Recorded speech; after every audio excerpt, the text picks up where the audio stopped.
We weren't supposed to be anywhere near that part of the base. It was February, middle of winter, Fort Greely, Alaska. Temperature sitting at -23, wind making it feel closer to -40. Our patrol was a simple perimeter check. North fence line to the vehicle yard. Loop back, report in. Nothing complicated. The kind of task you could do half asleep if your eyelids didn't freeze shut every time you blinked. Halfway through, Private Mahoney spotted something odd near the far motor pool. A patch of snow sunken in just enough to look wrong, like the ground was breathing under it. At first, we figured it was just a hollow spot, maybe an old foxhole from training that never got filled right. Mahoney stomped at it with his boot, and the snow crust caved in like it was covering plywood. We crouched down. Sure enough, there was wood under there. Old, warped boards that didn't match anything else on base. Sergeant Kane told us to clear the snow so we could see what we were dealing with. Our gloves were stiff with frost, but after a few minutes, we uncovered what looked like a trapdoor. It had metal brackets, rusted near to dust, and a heavy latch. The kind of thing you didn't expect to find in the middle of an active Army installation. Probably a maintenance crawl space, Kane said, though his tone didn't sound convinced. It wasn't on any of the base maps we'd seen. Kane called it into command. They told us to secure the area and wait for further orders. That was standard, but the way Kane's jaw tightened told me he didn't like it. He posted 2 of us on watch and took Mahoney with him to grab bolt cutters from the motor pool. When they came back, Kane cut the latch clean through. It popped like brittle bone. The hatch groaned when we lifted it, and the first thing that hit us was the smell. Damp earth, metal, and something else. Something stale and sour like a closed-up meat locker that hadn't been opened in years. The tunnel below was dark, not pitch black. You could see maybe 10, 15 feet down, but after that it was just shadow. The walls were reinforced with old timbers, the kind you'd see in mining shafts from the 50s. The cold air coming out of it wasn't the same as the air topside. It was heavier, like breathing through wet cloth. Kane was about to call it in again when the radio on his chest let out a burst of static, loud enough to make us flinch. It wasn't base comms. It was something else. Through the static, there was a voice, muffled but human. It wasn't speaking English. Mahoney looked at me and mouthed, "Russian?" Could have been something older. The transmission cut off as fast as it started. Kane didn't say a word for a long moment. Then he told us to secure the hatch with a temporary lock and post a rotating watch until engineering could send a team. That should have been the end of it. But later that night, when I was on watch, I heard movement in the tunnel. It wasn't wind. It wasn't an animal. It was footsteps. Slow, deliberate, and getting closer to the hatch. I leaned over trying to catch a glimpse of who or what it was. The sound stopped. The next second, the radio on my vest whispered something in the same language we'd heard earlier. I don't know why, but it felt like it was talking directly to me. I have told this story a few times, and every time I start here, at the tunnel. That is not where my part of it began. I got to Alaska 2 months before we found the hatch. I was assigned to a line company in the 1st Battalion, 501st Infantry, part of the 11th Airborne. We were at Fort Greely for cold weather training and to augment base security while contractors rotated through the missile fields. It sounded dull on paper. It was not. Greely sits near Delta Junction. There is not much around except trees, wind, and a sky that can feel like a lid. The cold drains batteries and patience. Steel sings if you touch it with bare skin. You learn to layer and to move slow so you do not sweat. You learn to warm your radio inside your parka before you key it. You learn that quiet can get inside your head. Our squad leader was Staff Sergeant Kane. He was a compact guy from Montana with a calm voice that made people straighten up. He had 2 tours in Afghanistan and a scar at his hairline that looked like a pencil mark. If he was worried, he hid it. If he was mad, you knew because he got quieter. We had 8 on the roster, but usually rolled 6. There was Mahoney, pale and sharp, from Pennsylvania. He had a way of seeing things first, like that depression in the snow. There was Tavares from Rhode Island, who carried the saw and swore he liked the cold because it made his knees stop hurting. Waller handled our primary radio and could fix anything with a roll of tape. Doc Singh was our attached medic. He disliked tunnels and said so the first time he saw the hatch. The last slot rotated. That week it was a kid named Rojas who kept his head down and did what he was told. Me, I was team leader. I am not going to decorate that. I have been shot at, and I have crawled into too many places that smelled like wet cement. A collapsed culvert took a friend of mine overseas. That stays with you. When I looked into that black rectangle in the snow, my chest felt tight in a way I recognized.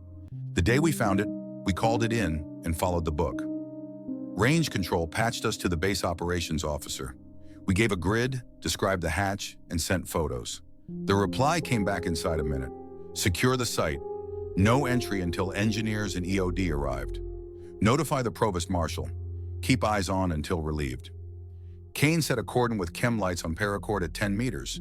He kept our distance because old timber can shift and because you do not put people right on top of a hole you do not understand. He told me and Mahoney to post 2-hour watches through the night. We set up a small warming tent in view of the hatch and kept the stove on low so we would not fog our optics. When the wind dropped, you could hear power lines sing across the road. You could hear the base generators. You could hear your own teeth if you clenched them wrong. I kept my radio on the normal net and a spare handset clipped to my plate. The spare was set to a dead channel we used for checks. It was the one that whispered. I reported the whisper to Kane. He nodded like I had told him the weather was getting worse. He keyed his mic and asked ops if there were any training nets running in foreign languages. Negative. He asked if maintenance crews used old underground spaces near the motor pool. Negative. He asked if any historic structures were mapped under our sector. Ops would check. That was the last we heard before shift change.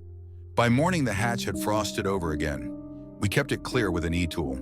You could see the timbers going down at a slight angle, like the tunnel sloped away from the motor pool toward the tree line. The wood was dark and wet and looked older than anything else in sight. There were old nails bent flat along the edges. Someone had lined parts of the shaft with corrugated steel. The steel had flaked to orange and brown and left rust streaks like tears. Engineers came after sunrise. 2 trucks, 4 soldiers in cold weather whites, a civilian with a clipboard, and an EOD tech who looked bored until he got close enough to smell the air coming out. They put a gas meter on a tether and dropped it down. Oxygen was low but not lethal. No explosive vapors, no radiation. The civilian wrote it all down and asked Kane who authorized the cut. Kane said he had cut the lock on instruction from ops. The civilian frowned like that was going to be a problem for someone else.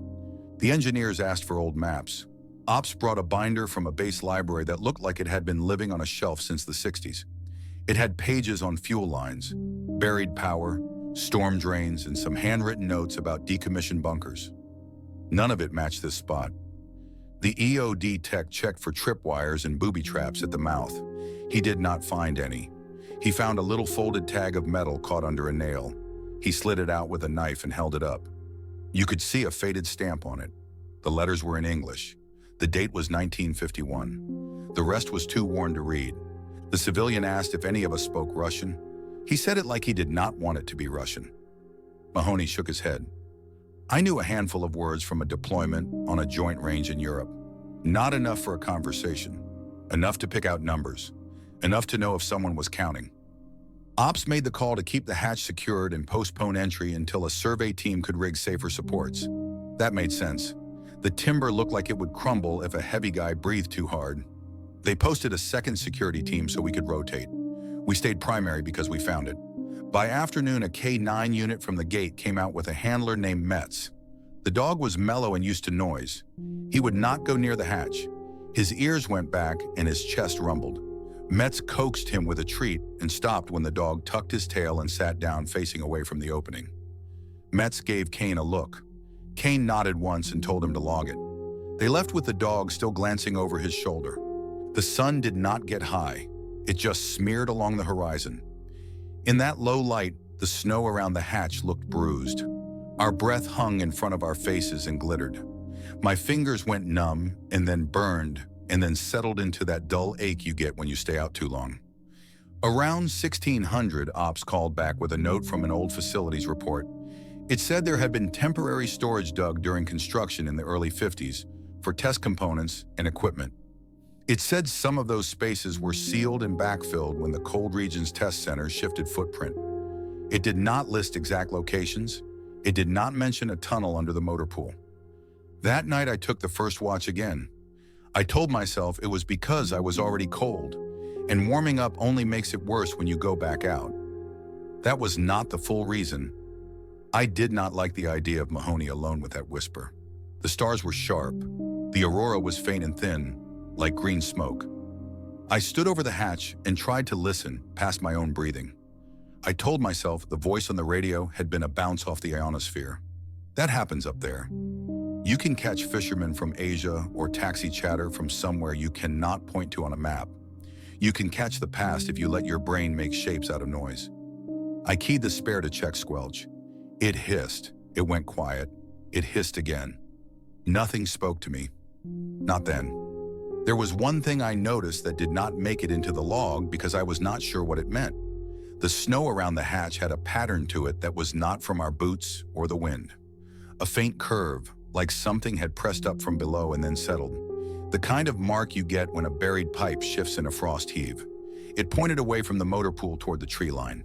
I watched it until my eyes watered and froze. Kane relieved me at midnight. He asked what I had. I told him what I saw and what I thought it was. He listened. He did not call me out.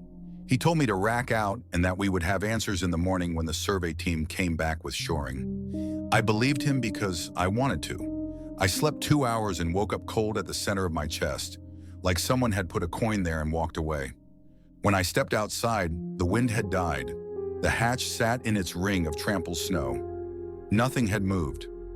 I would later think back to that quiet and miss it. The survey team didn't show for another 2 days.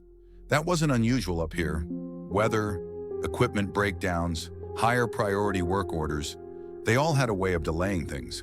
But standing watch over a hole you're not allowed to enter gets under your skin. Our days turned into a loop. Wake up in the freezing dark, rotate watch, eat chow in the DFAC, pull maintenance on weapons and gear, spend the rest of the day either guarding the hatch or running our usual patrols along the fence line. The hatch was always there when we came back, ringed in dirty snow and chem lights, a dark square in the white. Kane kept our watch rotations tight, 2 hours on, 2 hours off, so no one froze their fingers off standing still. Mahoney said it felt like babysitting a grave. I told him to shut up, but I didn't disagree. The first night after Part 2's events, the whisper came back on the spare radio. This time it was longer. The voice was low, male, and the words came in short bursts like someone speaking between breaths. Same foreign language.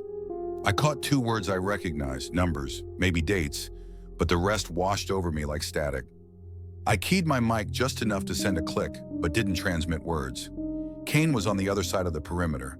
A few minutes later, he drifted over. "You hearing it again?" he asked quietly. I nodded. He didn't say much after that. Just stood there, both of us listening until the voice faded. The next day, Mahoney swore he saw movement inside the tunnel, said it was like a shadow pulling back when he leaned over. We didn't log that either. You start writing down things like that and the wrong officer reads it, next thing you're talking to behavioral health. We tried to pass the time. Cards in the warming tent, hot coffee that tasted like metal, staring out at the tree line and pretending we saw something just to mess with each other. But even when the wind was calm, I swear you could feel something moving in the air around that hatch. Like heat shimmer, except it was 20 below. Tavares said the smell was getting worse. He wasn't wrong. Every time you cracked it open to check the shoring timbers, you'd get hit with that damp, sour stink. Singh thought maybe something had died down there years ago and was slowly thawing out. Except it wasn't the smell of rot. It was more chemical, like rust and oil mixed with spoiled meat. On the second day, Metz brought the K9 back, thinking maybe the dog would have warmed up. He didn't. Same reaction, ears flat, tail down, low growl. This time he didn't even sit. He just pulled hard to get away. Metz shrugged like he'd given up. "Some smells just don't sit right with them," he said and left. We didn't just sit there all day. Our squad still had regular base security tasks, gate checks, fence inspections, escorting contractors out to the missile fields.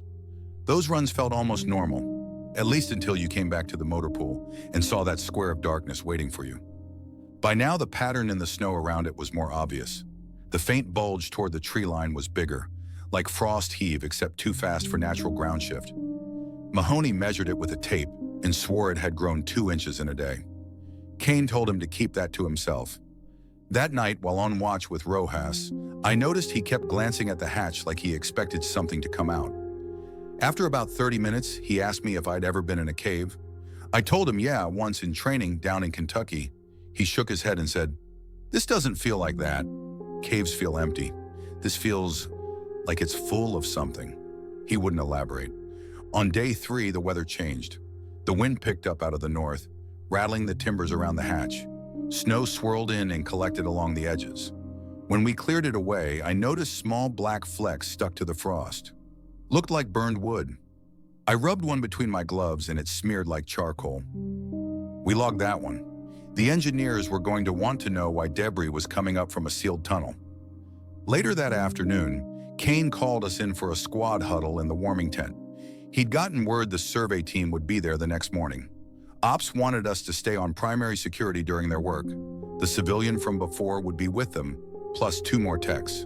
Kane told us to keep our heads on a swivel. No one go into the tunnel unless specifically told. That night was the quietest yet. No whispers, no movement, just the wind through the base and the occasional rumble of a heater kicking on somewhere. I should have been relieved, but when my watch ended, I realized my gloves smelled faintly of that same sour chemical stink, even though I hadn't touched the hatch. By the time I crawled into my bunk, my head was running with thoughts I didn't like. If the air in that tunnel was heavy enough to cling to your gear, what else could it carry? The survey team rolled in just after first light. 2 Humvees, a flatbed truck with a collapsible tripod crane, and a beat-up civilian Ford with government plates. Same clipboard man from before, plus 2 new engineers in orange vests and helmets. The EOD tech from last time wasn't with them, which struck me as odd. The tripod crane was for lowering people safely into confined spaces. They spent the first hour assembling it over the hatch while we kept the cordon. Kane and the clipboard guy exchanged a lot of low, tense words I couldn't hear. Mahoney said the civilian looked nervous. I said everyone looked nervous, standing in -25 over a hole that stank like bad memories. By 9, they were ready to send the first engineer down. He was roped in, wearing a full harness, helmet lamp, and a small gas monitor clipped to his chest. He tested his comms with the surface, got the thumbs up, and went in feet first. The crane lowered him slowly until his headlamp faded into the dark. We listened to his radio chatter through Kane's headset. It was boring at first. Measurements, timber condition, notes about frost buildup. Then his voice paused. "You guys seeing this?" Clipboard leaned toward the headset. "Seeing what?" The engineer's tone flattened. "Looks like another door about 15 feet in. Metal. Hinged. Got markings. Hang on." Static swallowed the rest. Kane keyed the mic. "Say again." Nothing. The crane operator froze mid-turn. Everyone waited. The radio hissed. Then we heard the engineer again, but the voice didn't sound right. Quieter, shaky. I think there's someone down here." We all looked at each other. Clipboard asked if he meant an animal. The engineer didn't answer. The gas monitor on his chest started beeping, faint but steady. Low oxygen alarm.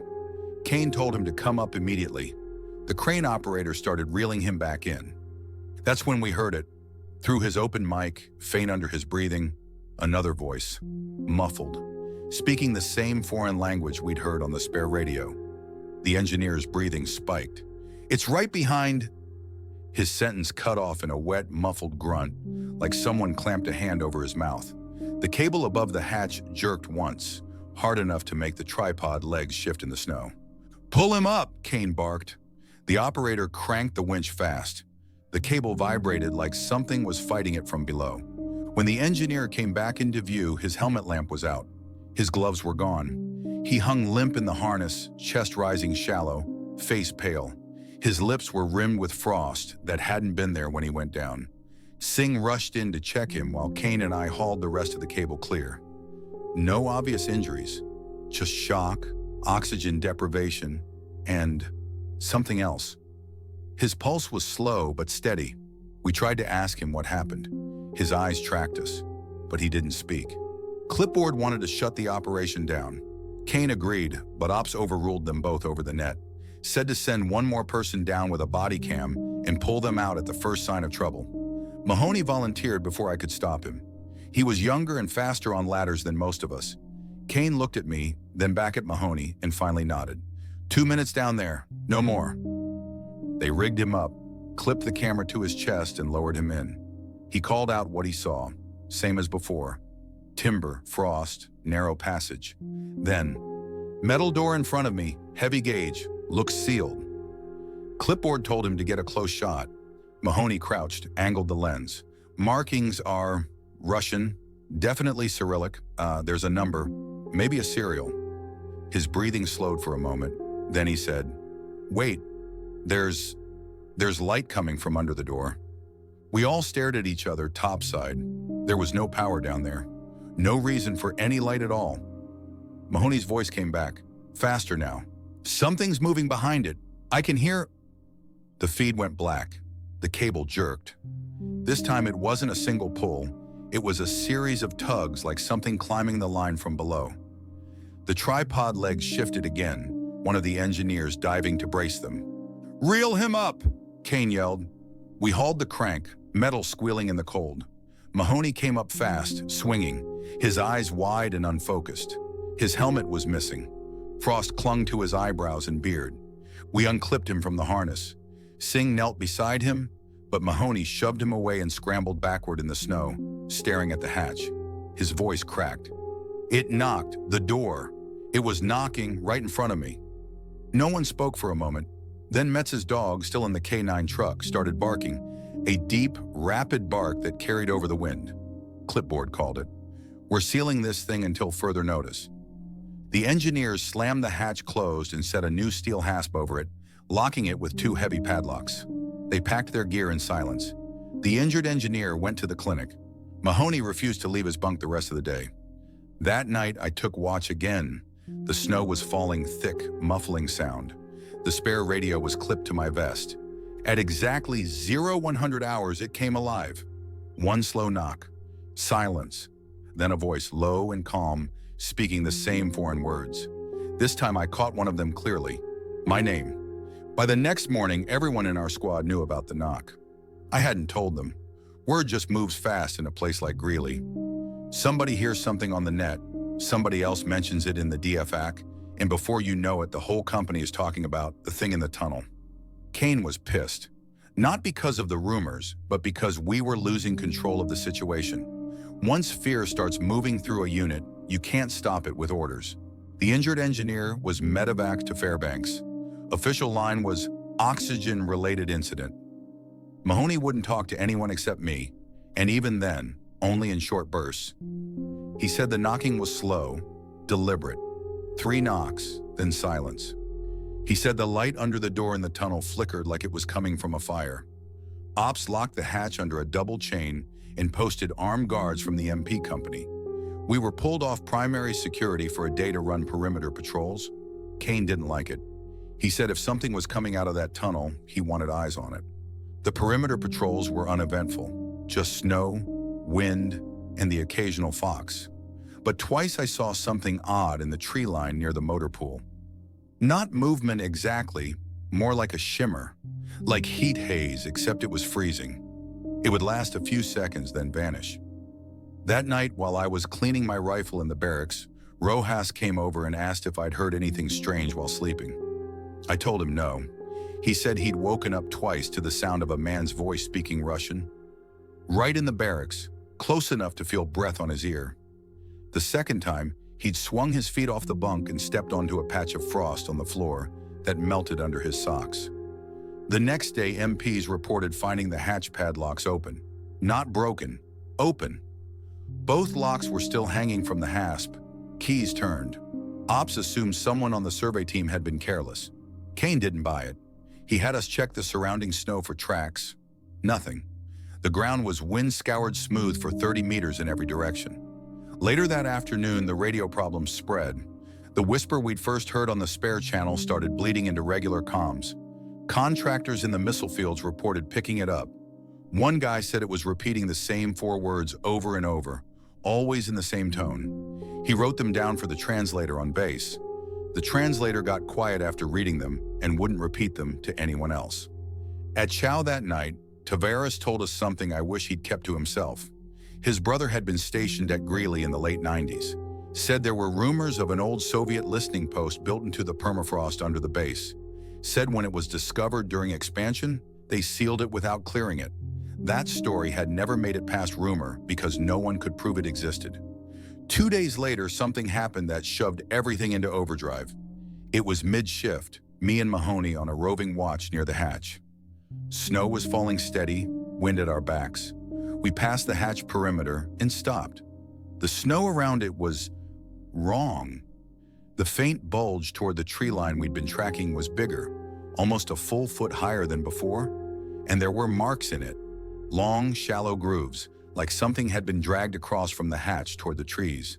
No footprints, no tire tracks, just those grooves disappearing into the dark. We called Kane, who called ops. They told us to hold position until a recon team could come out. While we waited, I crouched to look closer at the grooves. Frost was forming in them, even though the snow around stayed powder. Mahoney shifted uneasily, scanning the trees. "It's watching us," he said. "Who?" I asked, even though I didn't want the answer. He didn't get to give one. The whisper came again, but this time not through the radio.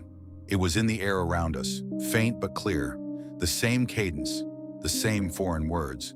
We both froze. Then a sound from inside the hatch. 3 knocks, slow and hollow. The recon team arrived minutes later, 4 MPs with rifles and a thermal camera. They swept the area. The grooves didn't show heat. The tree line didn't show movement. They told us to stand down. That night, the barracks heat went out for 20 minutes. When it came back, there was frost on the inside of the windows and a thin rime along the floorboards under the bunks. Singh woke to find the inside of his boots frozen stiff. The next morning, Kane got word that ops wanted the hatch opened again. They were sending a joint investigation team from Fairbanks, civilian and military. Our squad was back on primary security for the operation. No one said it out loud, but we all knew what that meant. We were going back down there. The joint investigation team showed up before dawn. 2 unmarked Suburbans, 1 military truck loaded with gear, and a panel van with a satellite dish bolted to the roof. The civilians looked like engineers or scientists. Parkas, hard hats, clipboards. The military side was 2 CID agents in plain winter jackets, each carrying an M4 with short barrels and no unit patches. They didn't waste time with small talk. We had the hatch perimeter cleared in minutes. The MPs who'd been guarding it looked relieved to be getting out of there. Kane gathered us before the operation. "We keep tight formation. No one goes off alone. Watch your air, watch your 6, and if anything feels wrong, you say it out loud. No one dies quietly." The engineers set the tripod crane back over the hatch and lowered a light string into the tunnel first. When the lamps flickered on, we saw the slope clear to the bottom. Timbers wet with frost. Corrugated steel on the lower half. And at the far end, the metal door Mahoney had described. The first team down was 2 engineers with air meters, followed by a CID agent. They cleared the shaft and called up that the air was good enough with mass, but not for long exposure. Then they called for the rest of us. Kane sent me, Mahoney, and Tavares in next. We clipped into the cable, descended slow, boots hitting frozen dirt. The air was heavy, damp enough to beat inside your mask. It smelled worse than before, like wet iron and old sweat. The door was massive, thick steel, hinges welded to a frame set into concrete poured between the timbers. A faded Cyrillic stencil across the top. A rusted handle bolted in the middle. One of the engineers knelt, running a gloved hand along the seam. "This was meant to hold pressure," he said, "like a bulkhead." The CID agent gave the order to open it. It took all of us. 2 engineers on a pry bar, Tavares bracing, me pulling with both hands, before the seal broke with a metallic groan that echoed down the shaft. The door swung inward a few inches, and then we heard it. A knock. From the other side. 3 slow taps. Mahoney froze. "That's it," he whispered. "That's the sound." The CID agent shoved the door the rest of the way. The hinges screamed, the sound carrying into blackness beyond. Inside was a corridor, maybe 8 feet wide, lined with more steel panels. Our helmet lamps threw shadows down its length, but it bent slightly left, cutting off the view. Frost glistened on the walls. There were dark stains on the floor that could have been rust. We moved in 2 by 2, rifles up, engineers behind us. The corridor bent again, and then opened into a large chamber. That's where we saw the light Mahoney had mentioned. It wasn't electric. It came from a shallow pit in the center of the room, where some kind of chemical flame burned a pale blue. The air shimmered above it. Around the pit, arranged in a perfect circle, were 6 wooden chairs. 4 of them were occupied. The figures were human-shaped but wrong. Uniforms rotted and stiff, Soviet insignia barely visible under frost. Their skin, what was left of it, was pale and stretched thin. They sat perfectly still, heads tilted slightly down. The 5th chair was empty. The 6th was turned away from the pit, facing us. Kane gave the signal to back out. No one argued. We were halfway to the door when the whisper started again. Not through radios, through the room itself. The air vibrated with it, the words threading into each other until they became almost rhythmic. Mahoney swore under his breath. "It's counting," he said. Then one of the seated figures lifted its head. The movement was slow, deliberate, like ice cracking. Its eyes were dark, sunken pits. The CID agent fired first. 3 shots center mass. The sound slammed against the steel walls. The figure didn't fall. The others began to stir. Kane shouted for everyone to move. Tavares grabbed Mahoney and shoved him toward the door. I covered our retreat, firing short bursts at anything that moved. The rounds sparked off steel and punched through rotted fabric, but the shapes kept coming, rising out of those chairs with joints popping like breaking sticks. One of them let out a sound, not a yell, more like a drawn-out exhale, and the blue flame in the pit flared. The air temperature dropped so fast my mask fogged from the inside. We hit the door. The engineers slammed it shut and spun the latch. The metal rang with the impact of something hitting it from the other side. Once, twice. Then it stopped. We didn't wait to see if it would start again. The crane operator hauled us up the shaft one by one. By the time I hit the surface, my gloves were stiff with frost, and my hands were shaking so bad I could barely unclip. Kane told Ops the site was compromised and ordered the hatch welded shut immediately. The CID agents agreed. The engineers said nothing. Within an hour, a welding crew was on site. They dropped a steel plate over the hatch, sealed it in place, and covered it with snow. Ops logged the tunnel as permanently inaccessible. We all knew better. They pulled our squad off Fort Greely 3 days later. Official reason, rotation complete, no further need for our attachment. Unofficially, Kane told me in the motor pool that morning, "We're not supposed to be talking about what we saw. Not to anyone. Not even in after action." He didn't have to tell me twice. Mahoney got sent to behavioral health before we even left. The doc said it was stress from cold weather training. He wouldn't talk to me anymore.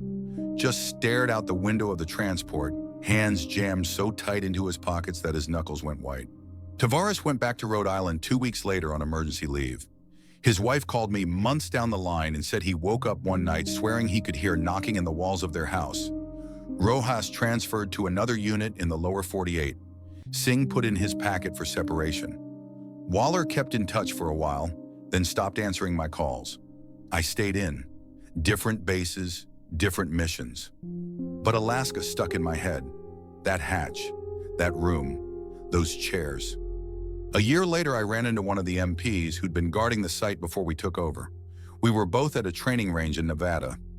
I asked if he'd ever heard anything down there before we showed up. He went pale, said sometimes at night the radios would pick up shortwave number stations. Russian-sounding stuff, same as we'd heard. And once, just once, his patrol heard 3 knocks from somewhere under the snow. I asked him what he thought it was. He said, "Doesn't matter what I think. They never closed that place for real." I didn't want to believe him. But a month ago, I heard from a guy in another unit who'd been stationed at Greeley this past winter. He said a new section of the motor pool had been fenced off. Snow kept caving in near the far end. Ops said it was just a drainage issue. That same week, his squad found frost forming on the inside of their barracks windows, even with the heat blasting. He swears he heard knocking in the middle of the night. Slow. 3 taps. People like to ask if I'm sure about what I saw down there. I tell them yes because there's no good reason to lie about something that still keeps me awake at night. I remember the smell, the weight of the air, the way frost formed on my gear where it shouldn't. And I remember the eyes of that first figure lifting its head, how empty they were. When I think about the empty chair in that room, I wonder if it was for one of us. That's the part I don't say out loud. Because if it was, then maybe that seat's still waiting.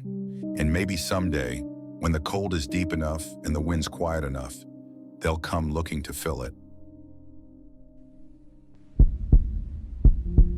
You're still watching without subscribing? Fix it now. Subscribe, the next story's coming. And in the comments, share your country and the time you're watching this.